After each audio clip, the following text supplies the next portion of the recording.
So op die einde van die dag loop mense agter godsdienstige instansies met geskepte Rooms-Katolieke dogmatiek. Kom ons praat van die 3 Susterskerke, wat babetjies doop. Waar in die Bybel was daar ooit 'n baba gedoop? Een keer. Een keer waar? Nee, een keer nie. Nie een keer nie.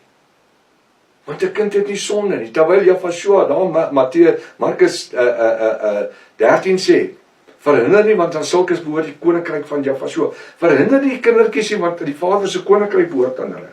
So wat het 'n kind? Hy het klaar die ewige lewe. Hoekom moet hy geloof? Nee, die kerk sê so. Oor die sondes van die 3de en die 4de geslag. Dis een van die 613 wette. Die sonde van die 3de en 4de geslag, van die wat my haat. Ouers wat kinders doop, haat nie Jaffa of God nie. Ek raak uit aan 'n paar goed hierso. Ons gaan praat oor goed wat jou hare gaan laat regop staan. Jy weet, jy gaan vir my sê, prof, jy klim in my kerk se karakter in. Wat se karakter? Hulle kan nou nie eers vir julle leer wat in die Bybel staan nie. Ek het die Rooms-Katolieke handboek.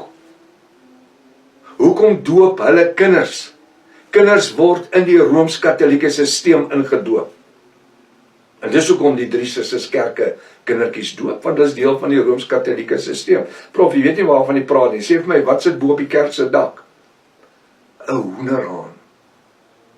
Hoekom sit daar 'n hoenderhaan? O, hy wys die wind aan. Nee. Hoekom is daar nie biddende hande of 'n Bybel nie? Hoekom 'n hoenderhaan? Jahweh, the God Jahweh. Dis mos die Vader se naam in Hebreërs. Jahweh. Jahweh, weet jy wat beteken Jahweh? Jahweh is eers in die begin van die 16de eeu geskep. Daar het nooit so 'n naam bestaan nie. Dit beteken chicken god. Chicken god, dis 'n Hindoe god. Nou, volgende jaar, Paasnaweek, daar 3 gode, hoender-eier, 'n haan en 'n haas. Die eier is the God of life, wat die ark voorstel. Uit die ark het lewe gekom. Dan het jy die haas, die unisex haas. Dis nou vir die moffies en die lesbiene ouens daai. Dis hulle simbool. Die unisex haas, the God of fertility. En dan jy die hoenderhaan, Jahweh. Gevra die Hindoes, Jahweh, the chicken god. Wat word eers op die plaas wakker? 'n Hoender. Wat doen hy? Hy kraai. Hoekom kraai hy? Hy maak die mense wakker. Hoekom kraai hy? Hy roep die son. Dis 3 uur in die môre. Daar's nie 'n son of 'n lig wat breek nie. Jahweh, the chicken god, the sun god.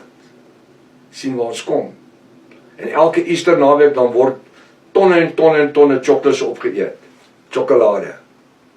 En wat jy nie weet nie, vir elke een van daai chocolaatjies gaan 'n gedeelte na die Hindoe godsdienst toe in Indië. So wat sê jy nou daarvan? Mense aanbid gode oor die aarde. En die goed word in ons kerke ingebring. En niemand is bereid om oor die goed te praat nie. Hulle wil nie oor dit praat nie. Hoekom? Want dit affekteer hulle inkomstes.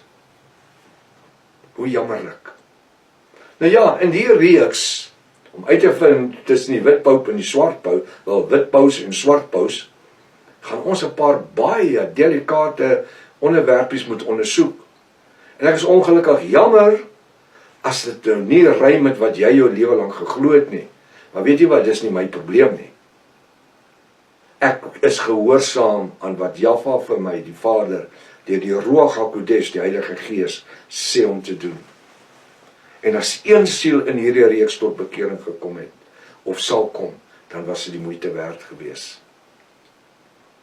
As ek oor al die ander godsdienstige groepe en gelowe wat op die aarde met jy moet deel, is dit moontlik dat ek nog so dik boek kan skryf.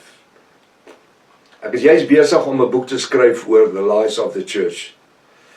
Hy's amper klaar. Hy's amper klaar. The lies of the church.